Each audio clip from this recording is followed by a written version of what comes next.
Hey there, good morning. Happy Saturday morning here at Panavia, the happiest place on earth, I think. Anyway, this is Steve Wood, and today we're talking about a GT40, and this has been a project that's been in the shop a while. Some settling will occur during shipment.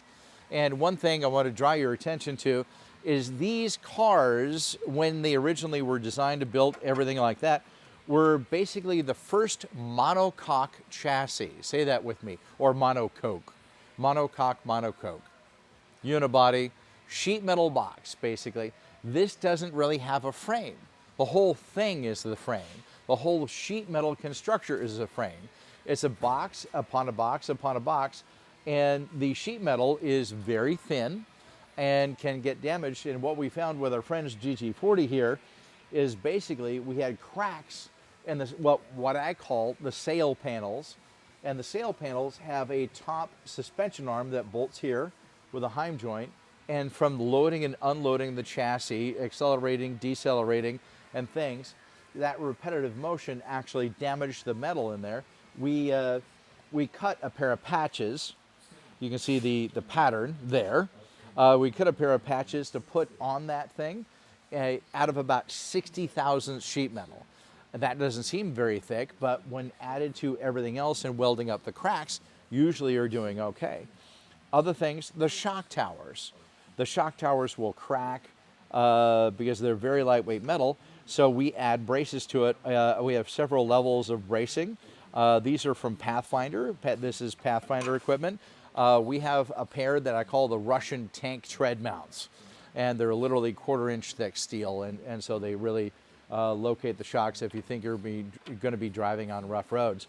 One thing I want to call your attention to basically is the transmission in this mount is a very complex affair. It's a sheet metal construction, and it has an exhaust heat shield on it that we had to beef up.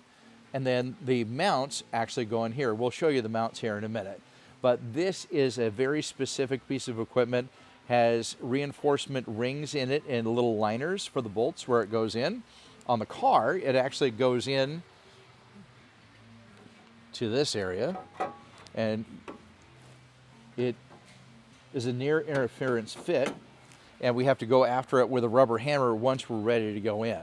But the transmission actually isn't supported from the bottom, it's dangled from the top in this car. So the engine mounts are up forward, of course, right? And then the transmission mounts are in here. They look a lot like sway bar mounts. I'll show you a pair here in a second. And the transmission hangs down, which is kind of an interesting thing. If you're used to normal cars, transmissions are always supported up. I feel like that should be a George Carlin routine. But let's take a look at a transaxle for a GT40. So we're talking about the transmission mounts on the 40. So this is where the bolts go through and spacer. These are not in the correct location yet.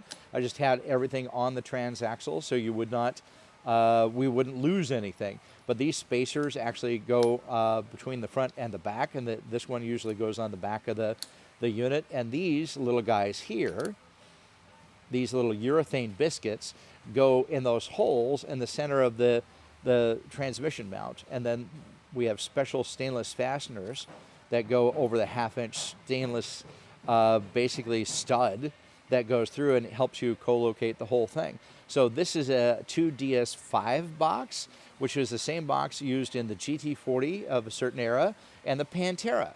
Also, the BMW M1. This transaxle actually came out of a BMW M1 at some time in its career, and we sent it down to Lloyd at RBT. Thank you, Lloyd at RBT. To have it completely re-geared and redone. So it's ready to go back in, and we had to put a black spacer on it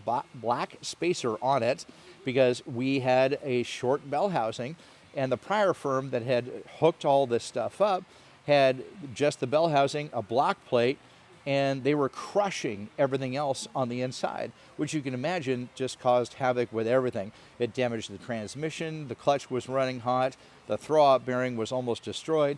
Insert tale of woe here. Hey there, let's talk about Avon tires. Whenever the Avon lady visits, I get super excited. This Avon lady. These are Avon CR6 ZZs, and these are a very rare, very expensive, very good tire. and actually the rubber on them is super sticky. It's almost like pencil eraser rubber. It's so sticky. They're made out of a compound that is illegal for regular street cars in Europe, but they're exempt because they're historical tires. These are meant for a GT40, and so they're 215, 60, 15 fronts, because the small wheels in the front of the GT40, and 295s in the back. There is some discussion about, is a 295 the best tire for the GT40, or is it a 275 or a 315? Discuss in the comments. But this is a brand new set, 2023 production date. Let me find the production date on here. Let's pop this up. Yeah, the 4th week of 2023. So basically that's how you read tire dates, is basically it's the week of the year and then the year. So the 4th week of 2023. These are only a couple months older than the backs. The backs are like the 26th week of 2023, and these are made in England at this time, but that is changing. Brendan Krause from Roger Krause Racing told me that apparently the gentleman that supplies the rubber for the CR6 ZZs is actually making a deal to buy the CR6 ZZ and then have them manufactured under contract by someone else. Stay tuned for further updates on that.